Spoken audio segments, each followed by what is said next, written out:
Ça c'est sûr, c'est dans les BPF. En plus, on s'est pris une pilule en inspection sur le sujet, il y a 5 ans. Mince, je trouve pas. Mais c'est sûr que ça y est.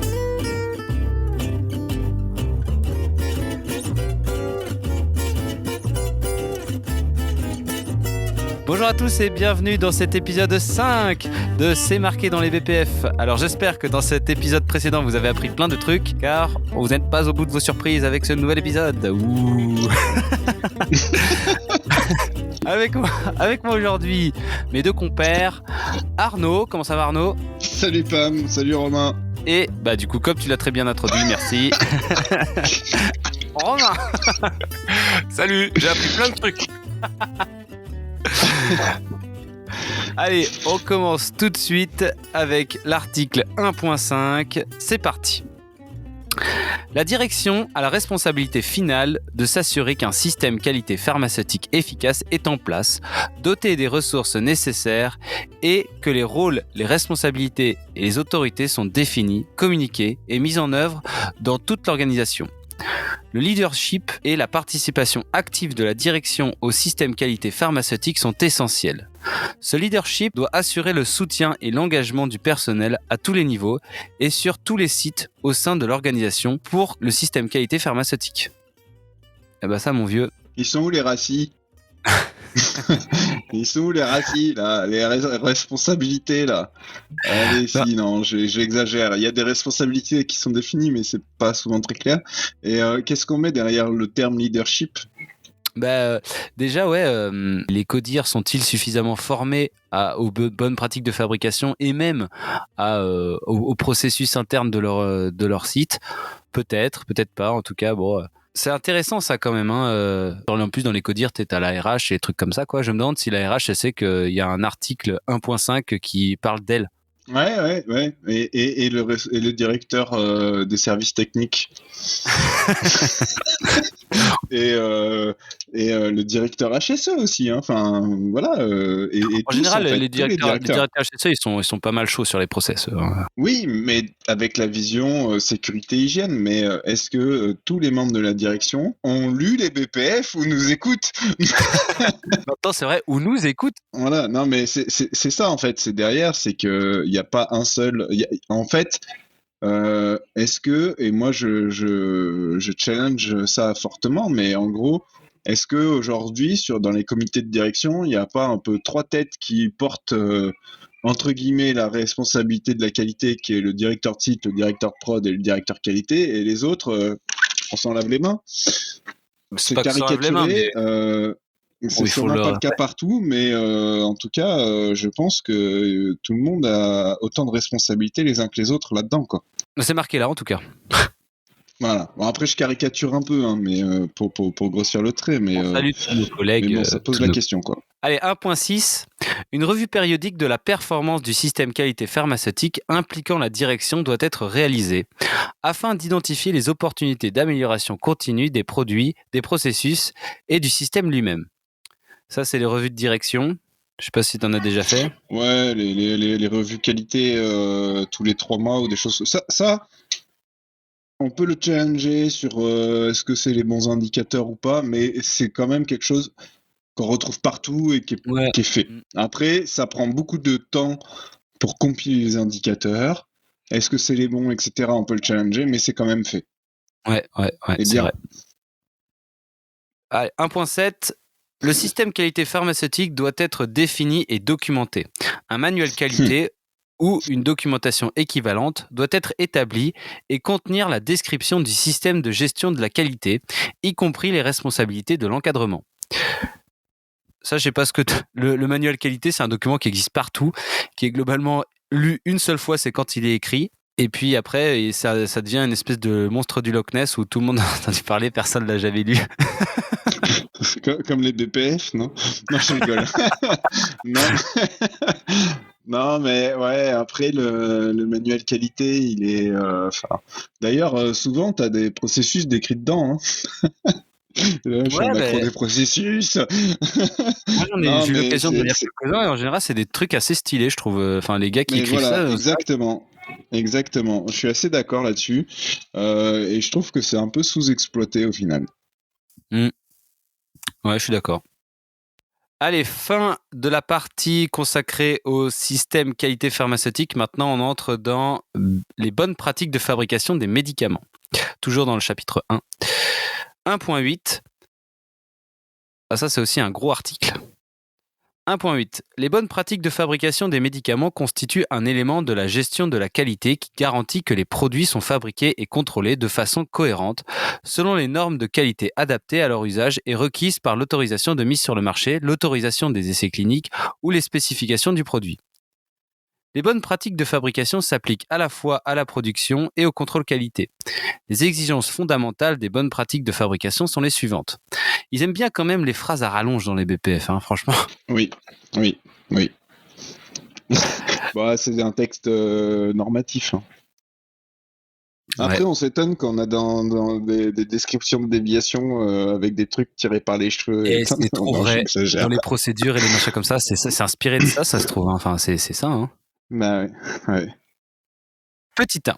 Tous les procédés de fabrication sont clairement définis, systématiquement revus à la lumière de l'expérience et montrent qu'ils sont capables de produire de façon répétée des médicaments de qualité requise et conformes à leurs spécifications. Ça, c'est intéressant. Ah, ça, c'est intéressant parce que finalement, tu vois un espèce de différenciation entre les vieux procédés où c'était pas encore demandé aussi clairement et les procédés plus récents où tu as des choses beaucoup mieux décrites, définies, etc. Mm. Et c'est du coup, difficile sur les vieux procédés d'arriver à ressortir tout ça, quoi. Et puis ouais, du coup là, c'est toute cette histoire de revue à la lumière de l'expérience. Je trouve ça assez classe comme phrase. Où du coup, toutes tes déviations qui entraînent des change control qui vont modifier, améliorer ton processus pour que du coup il soit plus répétable, plus homogène et qui colle et qui soit plus conforme aux spécifications. Enfin, c'est pas mal ça, je trouve. 2. Les étapes critiques de la fabrication et toutes les modifications importantes sont validées. Heureusement. 3. Tous les moyens nécessaires à la mise en œuvre des BPF sont fournis, y compris un personnel qualifié et formé de façon appropriée, des locaux convenables et suffisamment spacieux, du matériel et des services adéquats, des produits, récipients et étiquettes correctes, des procédures et instructions approuvées conformes au système qualité pharmaceutique, un stockage et des moyens de transport appropriés. C'est marrant, comme t'as des trucs ultra précis et des trucs ultra vagues là-dedans. Genre, on parle des étiquettes correctes et un personnel qualifié de façon appropriée. Qu'est-ce qu'on entend? Enfin, c'est marrant, le mot étiquette, moi, m'interpelle en fait. C'est rigolo. Ouais, Voilà. après, j'avais fait des recherches. Les étiquettes, mon gars, c'est en 1900. Du coup, c'est l'un des premiers scandales pharmaceutiques, c'était à cause d'étiquettes non conformes. Du coup, c'est un truc qui a dû rester et qui doit être cher au cœur de tous les gars qui ont écrit les normes BPF. Non, mais mais je comprends que les étiquettes, enfin, vraiment, tu vois, l'étiquetage des choses, c'est super important. Mais je trouve ça rigolo que dans un paragraphe, quand même, un peu plus de principe, on ait un truc aussi précis là. Ouais, c'est vrai que t'as des énormes trucs et des tout petits trucs, quoi. Allez, 4. Les instructions et les procédures sont rédigées dans un style approprié et utilisant un vocabulaire clair sans ambiguïté, particulièrement adapté aux installations. Tu veux nous en dire un mot, Arnaud? Bah, aujourd'hui, elles sont rédigées. Le style approprié et le vocabulaire clair et sans ambiguïté, je suis pas sûr que ça soit vraiment appliqué.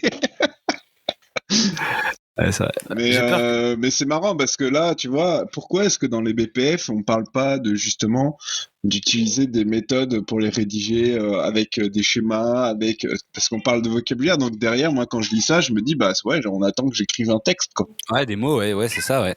Ouais. Et donc voilà. Ouais, c'est intéressant ça, ouais. 5. Les procédures sont mises en œuvre correctement et les opérateurs sont formés dans ce sens. Et des observations sont faites régulièrement pour confirmer qu'elles sont mises en œuvre correctement et que les opérateurs sont formés dans ce sens. Il manque ça.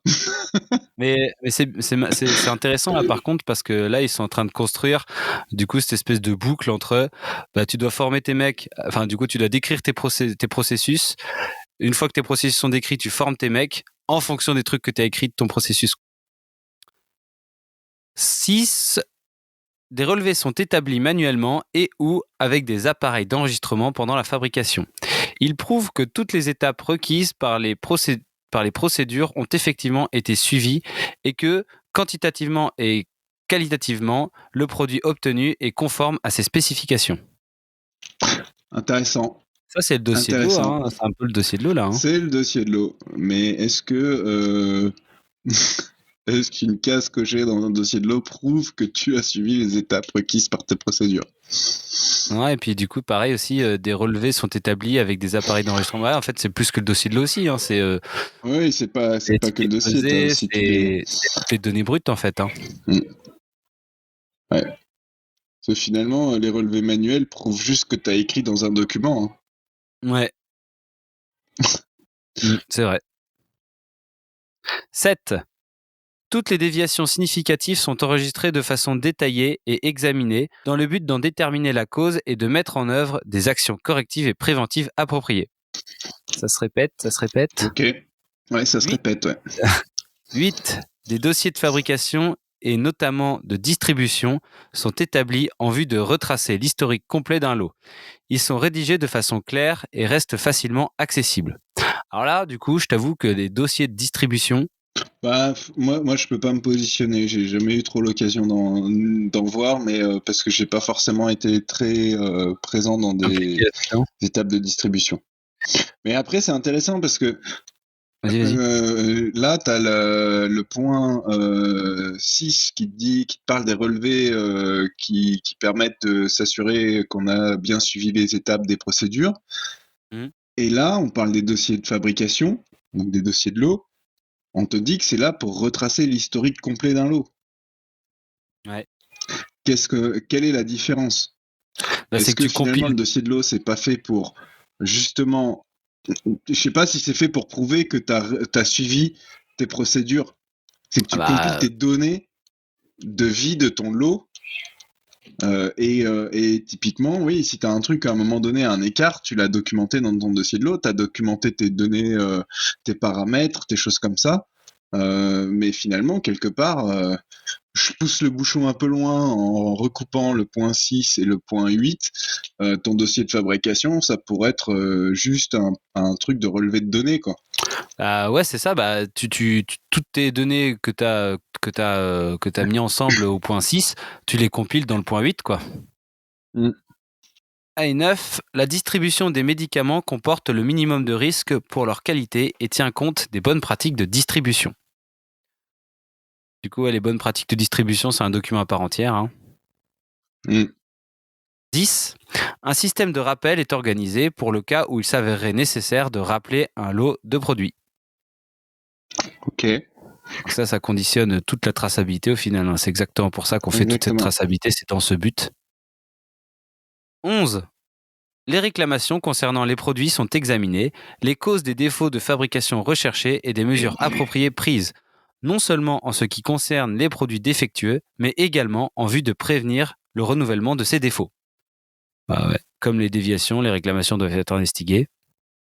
Ouais, mais une réclamation, c'est un process déviation. Hein. Après, la différence, c'est que tu es sur Voilà, tu es sur un truc de surveillance et tu es du coup dans ton investigation sur des événements qui se sont produits il y a longtemps. Donc, tu n'as pas la possibilité d'aller aussi facilement chercher des preuves ou des informations que quand tu es dans une déviation que tu investigues dans les quelques heures, voire maximum quelques jours après que ce soit survenu, quoi. Ouais, c'est chaud. Les réclamations, bien plus que les OOS et les déviations, t'es sur l'aiguille de l'aiguille dans dans la meule de foin, quoi. Enfin, c'est super chaud d'investiguer les réclamations, je trouve. Bah, c'est ça. Soit c'est un truc Gros où, et c'est facile. juste avec les données dans ton dossier de l'eau, etc., tu peux arriver à comprendre. Mais sinon, franchement, c'est chaud, quoi. Hein. Donc, il vaut mieux aller éviter d'avoir des réclamations et mettre tout en œuvre pour pas en avoir. Ouais, en fait, mais c'est ça. Tout le système de contrôle qualité où tu contrôles un petit échantillon pour t'assurer que tout ton lot est conforme. Bah là, du coup, tu mets ton système au test et tu vas faire contrôler tout 100% de ton lot par le public qui va l'utiliser, quoi. Ouais. Mais d'où l'importance de la validation, hein. Et de la validation et de la confirmation des process après une fois qu'ils sont validés, quoi. Parce qu'il faut que tu aies confiance, parce que le jour où tu as une réclamation, en fait, moi je vais dire les choses comme je pense, la réclamation, elle te sert, effectivement, c'est important de la traiter, mais t'en tireras jamais vraiment quelque chose de très concret et en gros, tu seras toujours sur des causes probables avec un taux de probabilité assez estimé, et donc tu seras toujours dans le doute, quoi. Ouais, ou alors là c'est où des une trucs. déviation, tu peux être dans un truc plus avéré. Ou alors c'est des trucs que tu sais parce que ton process il est mal développé et puis voilà. Ouais, là si tu le sais, t'as un problème. Hein. Ça veut dire que tu le sais et que t'as rien fait. Ou que tu peux pas trop, la complexité du truc fait que entre la gravité du problème, l'argent que ça coûterait de le régler et la difficulté de la mise en place fait que tu vis avec, quoi. Ouais, bon, ça dépend de la gravité du problème, effectivement. Mais du coup, si ça te génère une réclamation, quelque part, c'est que la gravité, elle est quand même pas faible. Après, c'est peut-être l'occurrence, ouais. Intéressant. Puis un problème qui me semble devoir produire une réclamation sera pas le même que quelqu'un d'autre, quoi. Enfin, tu vois, les Japonais et les Français, ils vont porter plainte ils vont faire des réclamations pour des trucs différents, quoi. Ouais, ça c'est vrai. Donc voilà qui conclut cet épisode, je pense. Donc on avance. Je pense, ouais. On avance l'air de rien, lentement, mais là on est quand même déjà page 15. Page 15 sur 58, il me semble. Donc, sur 408 quand t'as toutes les annexes. Voilà, on va se mettre des étapes, pas les brûler, pas se brûler les ailes, y aller tranquillement. Et le prochain coup, on attaquera sur le contrôle qualité. Nice. Voilà, contrôle de la qualité, toujours dans le chapitre 1. Voilà. Donc j'espère que vous êtes plus de 1 à nous écouter. Franchement, moi je trouve que ça peut être intéressant plus que les 2 premiers épisodes, même si j'avais des doutes au niveau des 2 premiers épisodes qu'on est des auditeurs. Donc tous ceux qui sont arrivés jusque-là, à mon avis, ils vont être beaucoup plus intéressés, donc félicitations à vous. Mais on a fait un bon tri dès le début. Il reste plus que les survivants, quoi. Ceux-là, ils nous suivront jusqu'à la fin. Voilà. Allez, à bientôt tout le monde. Et bon courage salut. pour tout ce que vous avez à faire.